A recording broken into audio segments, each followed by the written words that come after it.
هاد الأسبوع واحد سولاتني سؤال بصراحة بقى داير ليا في بالي. قال لي: خويا، واش العيد الكبير بقى عيد ولا عبء كبير؟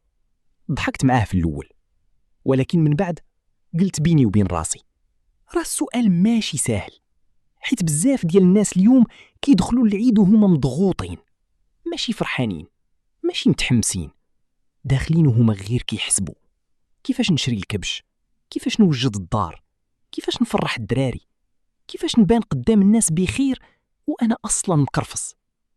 واليوم بغيت نهضروا بصراحة، بلا تجميل، بلا كذوب ديال كل شي بخير. واش العيد الكبير عند المغاربة بقى مناسبة دينية وعائلية ولا مشروع اقتصادي كيكسر الظهر؟ دابا خلينا نهضروا بالأرقام. أي عائلة مغربية متوسطة، الأب، الأم، 2 ولا 3 ديال الدراري. أول حاجة الكبش.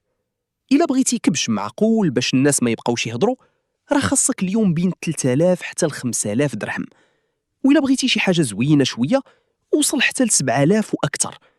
وزيد معاه الفحم والحطب والشواية، 300 حتى ل 600 درهم. الخضرة والتوابل والدوارة والمصارن والكمون وراس الحانوت، 300 ولا 400 درهم بسهولة. حوايج الدراري، راه العائلة كاملة كتحاول تفرح وليداتها، على الأقل 1000 حتى ل 2000 درهم. التنقل والزيارات والهدايا والمصاريف اللي كيجيو مع العيد، زيد شي 500 حتى ل 1000 درهم.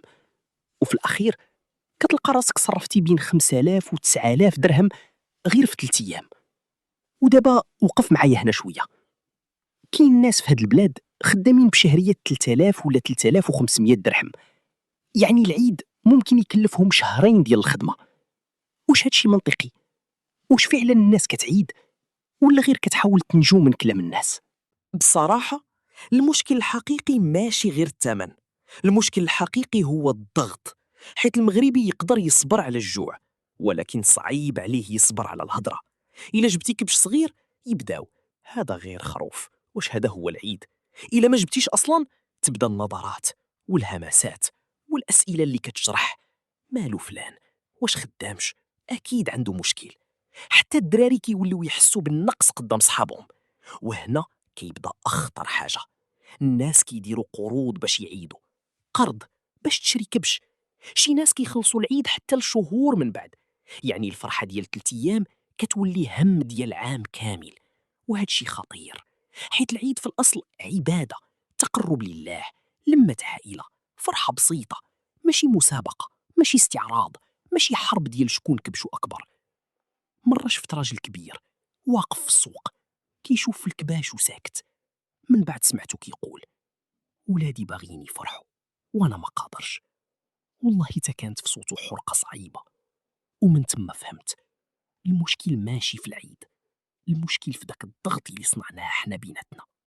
أنا ما كنقولش للناس ما تعيدوش، بالعكس، العيد فرحة جميلة، واللمة مع العائلة عندها قيمة كبيرة.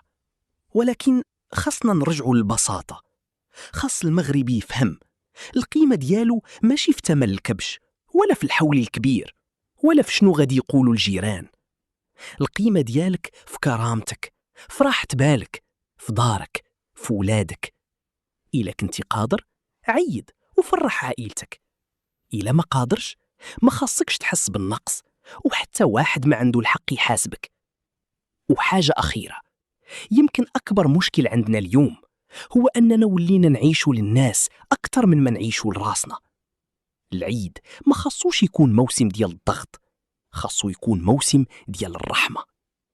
قولوا لي في التعليقات، واش فعلا العيد بقى فرحة ولا حمل ثقيل على بزاف ديال العائلات المغربية؟ وما تنساوش اللايك والاشتراك إلا بغيتونا نهضروا بصراحة أكثر على مواضيع كيعيشها كل مغربي وساكت عليها. السلام عليكم.